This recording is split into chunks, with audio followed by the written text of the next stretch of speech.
అందరికీ నమస్కారం. ఏపీలో కొత్తగా పెట్టిన పథకాల గురించి మనం తెలుసుకోవాల్సిన అవసరం ఎంతైనా ఉంది. అయితే ఏపీలో అందరికీ ఈ పథకాలు వర్తిస్తున్నాయని అనుకుంటున్నారు. కానీ ఈ పథకాలు ఎవరెవరికి వర్తించుతాయో ఎవరెవరికి వర్తించవో మనము ఖచ్చితంగా తెలుసుకోవాలి. అయితే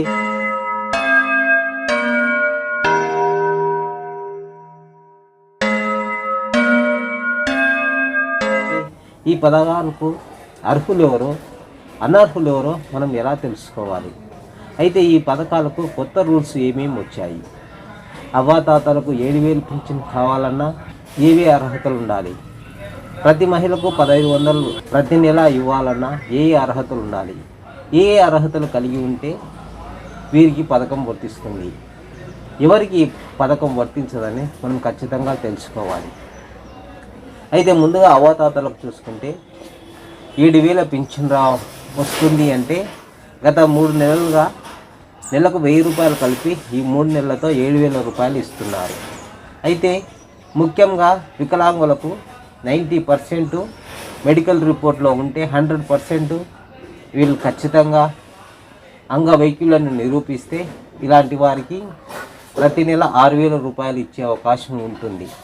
అయితే వృద్ధులకు, ఒంటరి మహిళలకు, వికలాంగులకు ప్రతి నెల 4,000 రూపాయలు పింఛను ఇవ్వబోతున్నారు.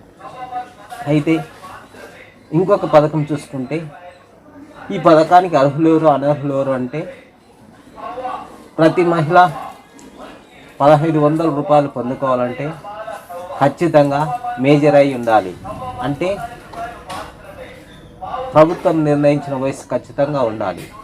రెండవది వచ్చేసి ప్రతి మహిళకు 1,500 రూపాయలు కావాలంటే అర్హతలు ఏవో తెలుసుకోవాలంటే ప్రతి మహిళకి తెల్ల రేషన్ కార్డ్ కంపల్సరిగా ఉండాలి.